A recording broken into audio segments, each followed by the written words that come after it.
Sir, sino po yung mga nagpatayo ng bahay na ito? Tapos tatlo na lang po kayong natitira. Mga asa-asawa. Sa karamihan namin dito kami natulog. Gagawa kami sa Ah, may ganon? Oo. May natutulog din dito. Balik-balik lang.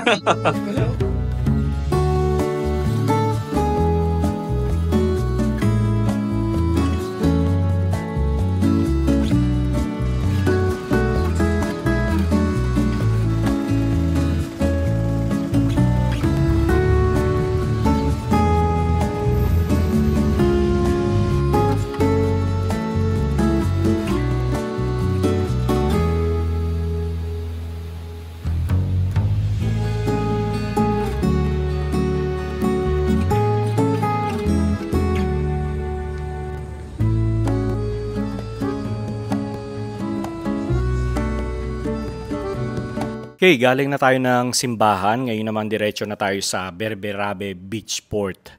So siguro mga 25 to 30 minutes lang yung layo ng pupuntahan natin mula nga rito sa simbahan. And sa mga hindi lang nakakaalam, bali ito yung ating pangatlong beses na pagbabalik nga dito sa Batangas City. And meron na rin tayong mga na-feature na lumang bahay dito. And I hope na marami pa tayong mabisita in the future.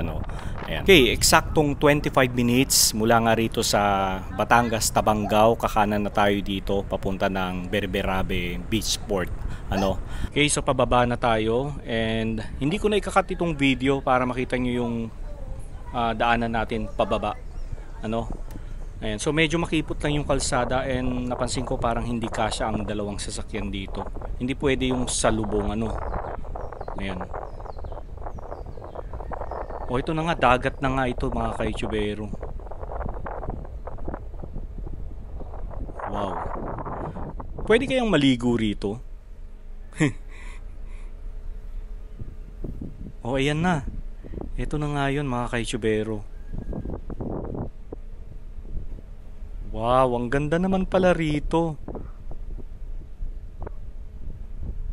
O may naliligo na. Maligo rin kaya tayo Kaya lang wala tayong dalang panligo So eto na yun mga kaitsubero, ang Berberabe Beach Port.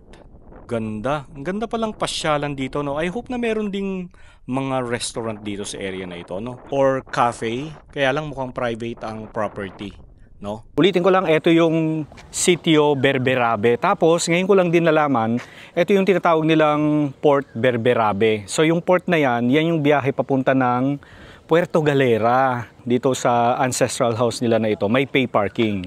So kung kayo ay bibiyahe papunta ng Puerto Galera, may dala kayong sasakyan, pwede kayong mag-park dito. Ayan. Okay. Ito raw ay isa ng 100 years old na bahay.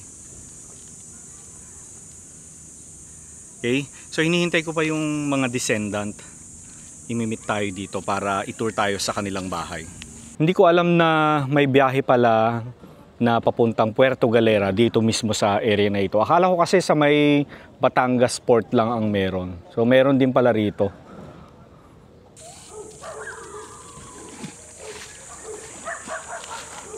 Ayun na, dumating na yung mga descendant. Meet natin sila.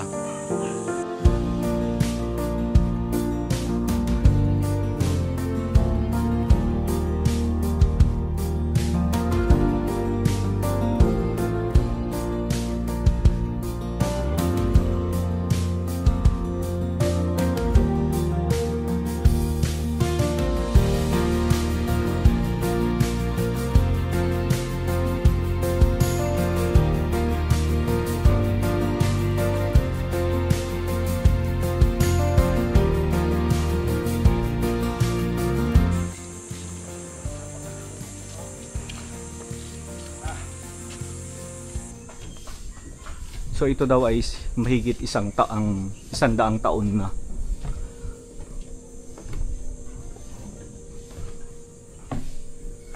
Sarap naman dito. Presko ang hangin.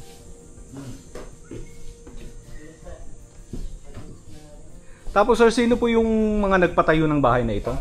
Ay, ito aming mga namin. Mariano. Asawa yung Hinubeba. Oh. Ayan, mga kapatid namin, Saan po dito yung tatay niyo, sir? Wala din eh. Ah, walang mother lang Ano namin. yung mother namin? Yun. Oh, mother nyo na lang. namin. Lolo namin. Yun ang ama Ng tatay ng namin. tatay namin. Yan. Yan. Yan. lolo't lola nyo na. Oo. Oo. Ito yung mother nyo po. Oo. Ano po pangalan nyo, sir? Hinubeba. Genoveva. Cantos Berberabe. Tapos mga kapatid nyo po, sir. No? Namatay na yun. Yan ang naging mayor namin kapatid. Yan. Mayor yan. Ba po ba? Oo, nasa Manila. Manila. Buhay Sa pa Manila. ba? 90 years. Oo. Sir, sino po sila, sir? Ay, yan ang... Kapatid namin yung babae. Ama ng nanaan ng Yan ang amin. mother namin. Ayan ang ama. Oo. Tatay niya. 90 plus din yan, mamatay. Ah, 90 plus na, grabe yung mga Batanggenyo talaga, no? Umaabot ng 90s. Ang mamay, 105. 105 pala. Kami lang natitira. Okay, kayong dalawa na lang po. Lalaki, Kami- may isa pang babae. Kami 17. 17? Oo. Ang dami. Pero nahisingan namin kami Ano? 15. Grabe, uso talaga ang paramihan ba? Yeah, yeah. Anak noon, ano? Ah, ito po yung mga... Yan. Yan. Ah, ang dami. Oo. Nakakatuwa naman po. Yan. Tapos Mga tatlo na, asa-asawa. tapos tatlo na lang po kayong natitira. Mga asa-asawa. Aray ang pangalan namin sa lalaki. Ito po ang pangalan Dating niyo. US Navy. Aray ang Parang sa panganay- Manila po yan, ah. Aray ang panganay namin babae. Ayan. Ah, ito po. Ayan. Siya. Yan ang ina namin. Ah, ito po. Ari ako at siya sa aktor. Gwapo ni sir, oh. Gwapo nila, oh. Yan mo, oh. Yan, lahat ng gwapo mga berberabe. Oo. Ay, ang gaganda lalaki. Maganda kapatid ko. Oh, yan. Dami niya. Ang dami, 17. Ang nagisingan namin 15, pero yung dalawa hindi na namin masyadong naabot. Nalunod daw yung isa. Ay, ganun po. Dito po sa dagat na to. Yan, dagat. Ang dagat. US Navy rin, dalawa US Navy. US Navy. Yan. So, ayan. O, yung kahoy ninyo parang nara po ito, no? Oo. Yan. O hindi lang nara Hindi, siguro. Kita mo ang kape sa bintana. Puste, tagal na dito. Oo, ang tibay. Nakakatuwa naman po at inaalagaan nyo pa rin po yung bahay ng mga magulang ninyo, sir. So, lamisa namin. Oh, ang laki. Siyempre, ang dami nyo, sir, eh. Ari ang pinutol pa. Ah, pinutol nyo pa yun kasi masyadong mahaba. Mahaba. Ay, ari ang bangko ay, timo pa. Bigat. Ay, ang bigat. Bigat. Okay, Ay, oo, mabigat nga po. Mabigat. Oh, may ano pa sila, oh. Sa una. Platera. Siyempre, yung ref mo, sir, ano na to, bago na. Sira na rin. Wala, malapunta din. Bihira. Oo, bihira lang. Yung mga caretaker lang, sir, no? Oo. Yan. Oo, ito bago na daw ito. Dati sa baba. Ang sarap naman po dito, nasa tabi lang kayo ng dagat. Gusto magbakasyon ka. O, pwede ba? Walang problema. Kumusta naman po dito pag bumabagyo? Ay, malakas ang hangin. Malakas ang Oo. habagat. Gayo. Tapos, Siyempre may alon. Oo. Bagyo na eh. Ang sira. oo nga, no. Sa ano yan, eh, Aming tulo. pagkagawa, Aming uli. Pare-repair lang. I-repair nila. Oo. Tapos may 2 kwarto. Usually, sir, asan ang kwarto ng ano nyo magulang ito? Dini. Ah, dito. Tapos ito, sama-sama kayo. Hindi, dito na sa Ah, dito. Taka Ano diya ba sa... yung usa? Banig-banig. Banig-banig lang. Ano naman yun eh. Opo. Usa yung banig-banig. Hindi uso. Yan, kung sa bintana. Di ba? Nakakato. Diba, nalikan din eh. Yan. Kaliwanag. Oo. Ang ganda, sir.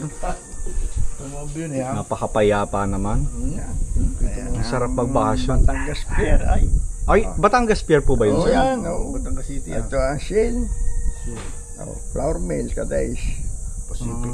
Berberabe. Berberabe. Ito siya po magkakapatid sila. Oo, dito lahat. Dito lahat sila. Ah. 10 magkakapatid. Opo. 7 lalaki, 3 babae. Opo. Ngayon. Siya naging mayor 6 na.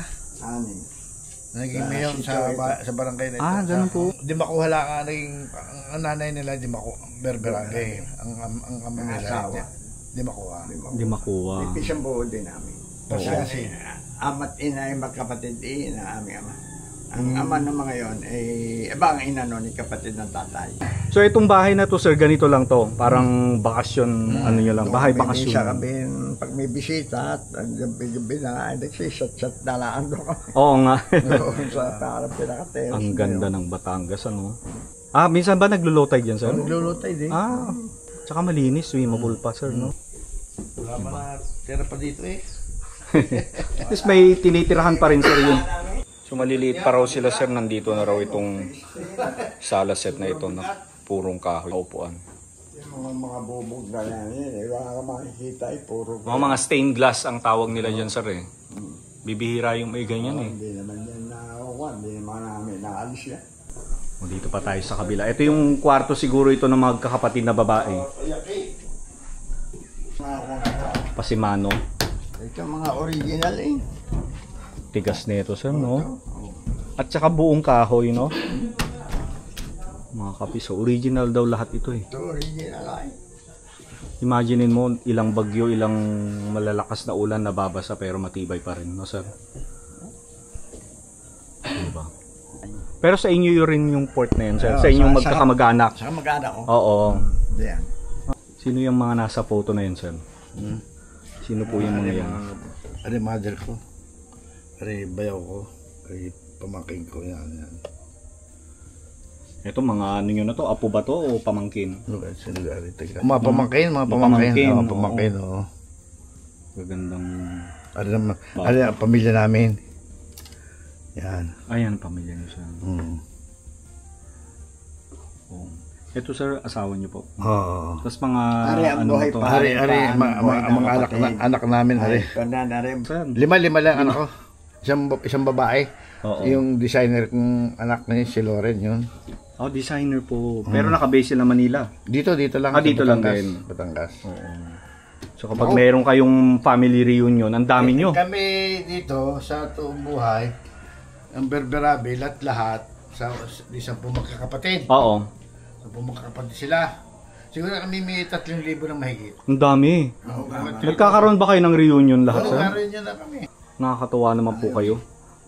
Ang dami nilang pamilya, no? Dami kami.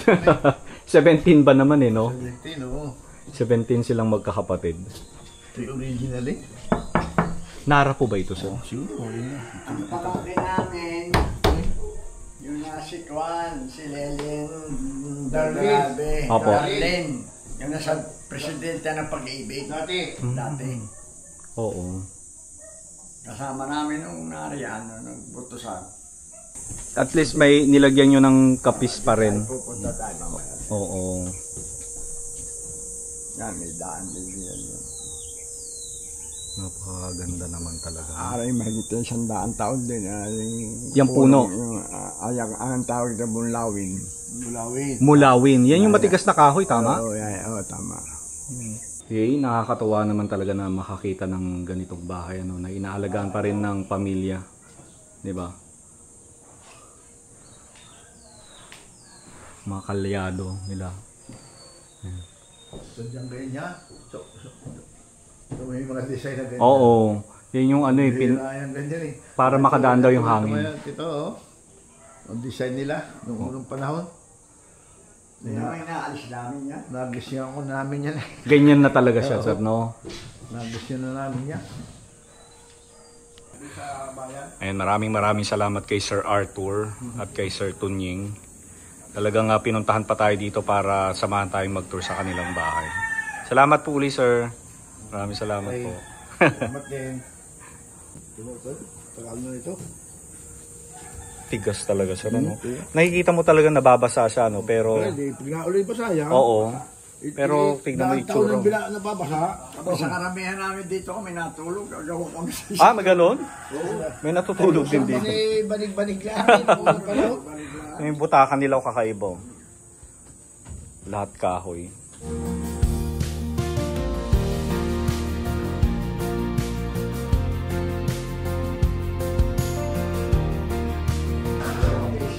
So ito yung extension ng bahay nila. Ito bago lang ito, pero pinalagyan nila ng ano, mga kapis window para nagmamatch daw dun sa bahay nila.